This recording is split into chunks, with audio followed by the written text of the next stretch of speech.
In this video, I'm going to be doing a review on the BYD Surf, or Dolphin Surf. My name's Tim Aylan, this is Chargeheads. So this is the Dolphin Surf, the new model by BYD. It's the smallest entry range car in terms of size, but this is the top spec, which is Comfort. They do a Comfort, which is the top spec, which has the more powerful motor, bigger battery, and 360 cameras. Then they do the Boost, which hasn't got as much in terms of performance from the motor, but it does have the same battery size. And then they do an Active, which is the smaller battery, smaller motor, but still the same spec as the Boost. And to be honest, they come really well spec standard anyway. I mean, for a small car, I mean, the wheels, you know, nice and pleasing. The back of it looks really ace. You've got the nice spoiler at the back here. That is really good. The front end of the BYD, I think, again, looks really smart. It's a very aggressive looking small car, and I think it will do well on that basis. It's not exactly a cutesy small car, is it? I mean, what do you think in terms of the look of the car? Whack it in the comments. But I'm really impressed. For the size of the car, it's, yeah, I think it looks very menacing, very mean, and I think it will be popular amongst a lot of consumers. So, boot size, it's decent. We've got the AC charger lead in there. Oh, there's load more space at the bottom there. This probably goes down another 8 inches in depth. But yeah, I could definitely fit, you know, a full family shopping in the back there. Now, one thing that I was a little bit, not annoyed about, but something that's a bit disappointing is the fact that it's only a 4-seater. Excuse my bag. But yeah, I mean, the seats, and I'll tell you this when I'm in the front as well, but the seats, I mean, although it's faux leather, really nice, and they're perforated leather, so all the little holes in. But yeah, really comfy.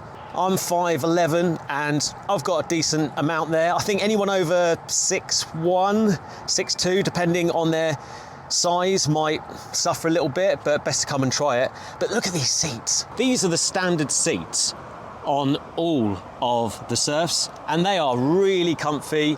Again, the faux leather feels good quality, and perforated, which looks smart. But yeah, I mean, in terms of the actual feeling inside, although it's a cheap car, you know, in terms of price, they, you know, you can tell that the materials aren't really expensive, but I think they've done a really good job of hiding the fact that, you know, it's a lower cost vehicle.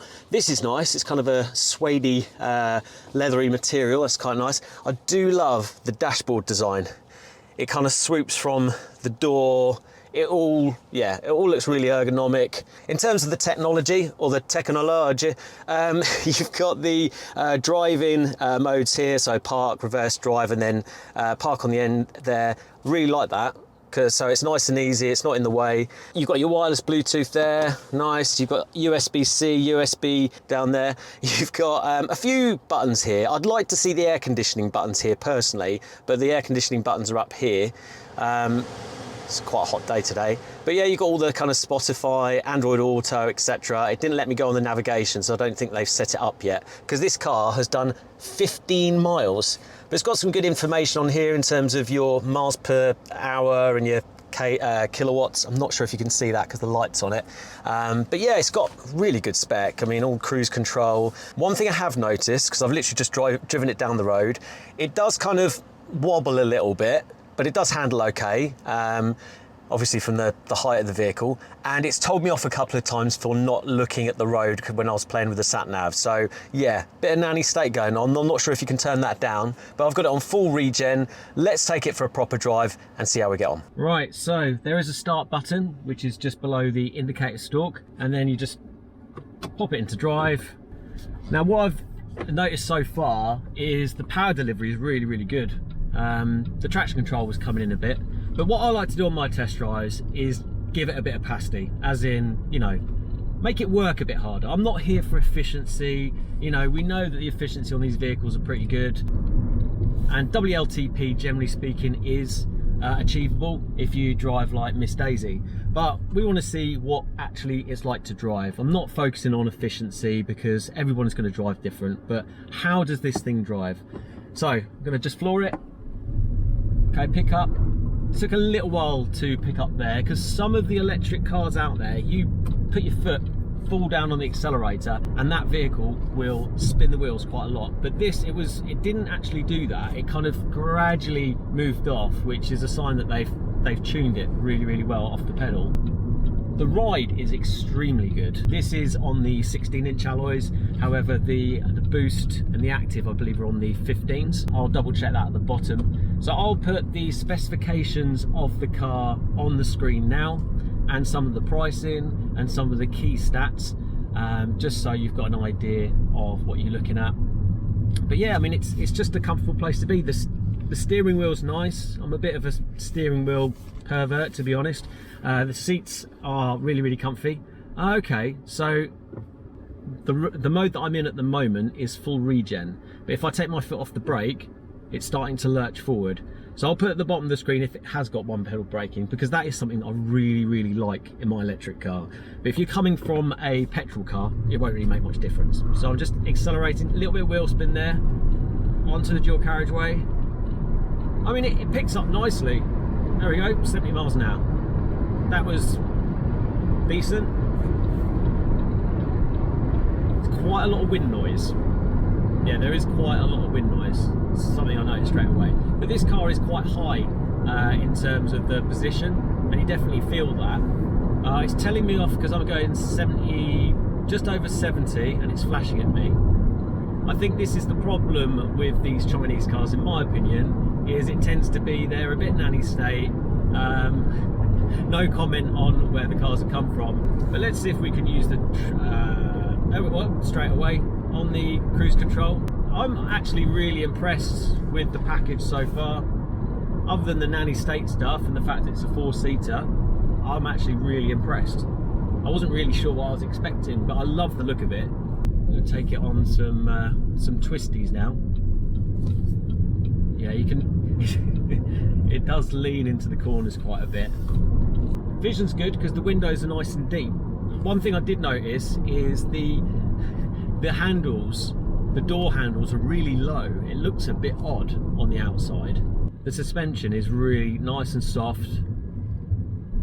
I think they got the balance well. Bearing in mind the roads in the UK are absolutely awful. But yeah, no, I'm really, really impressed with this. The steering's pretty good. There's a couple of modes. There's a mode button. Where has it gone? Here we go.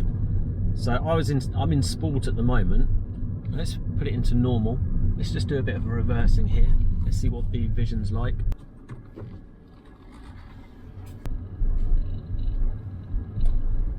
Yeah, vision's pretty good. Yeah, nice and easy. And the camera, I tell you, wow. The camera quality is really good. And it had a 360 camera as well, something that the Comfort model has, but the Active and Boost don't. But let's just do a little kind of acceleration test. So stopped, 3, 2, 1. Oh no, there was some wheel spin there. Oh yeah, really? It was like kind of wheel spin, not wheel spin. Certainly got the torque. It has certainly got the torque. So let's give it some pasty around this roundabout and see what it does.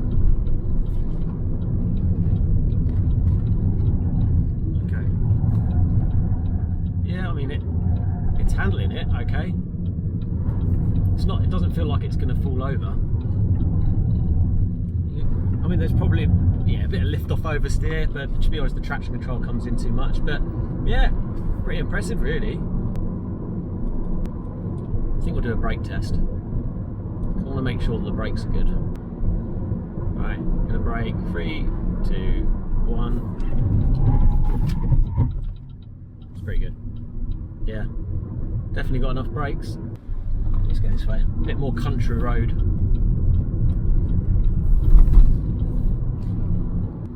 Let's just pull over for a bit. I'll tell you what, it handled those bumps really, really well. And something with electric cars you've got to worry, not worry about, but be aware of. Batteries at the bottom. Something that you need to be careful about when you're pulling over, when there's lots of dips and all the rest of it, because we know what the UK roads are like.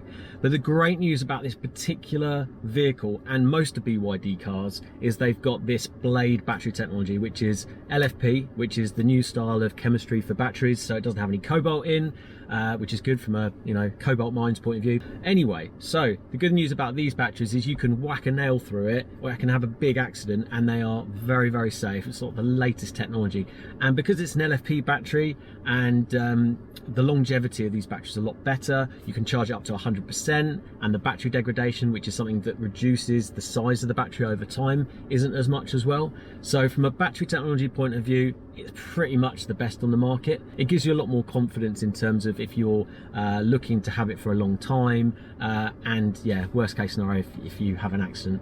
But let's see what it's like on the country roads with a bit more speed. Let's see how much it wheel spins this time. I don't know if you can hear that. It's got just a tiny little bit of spin, Yeah, okay, that's enough speed-wise. Yeah, again, the wind noise a little bit at 60. It's comfortable. I mean, it's a very grown-up small car. I'm just going to hook it round again,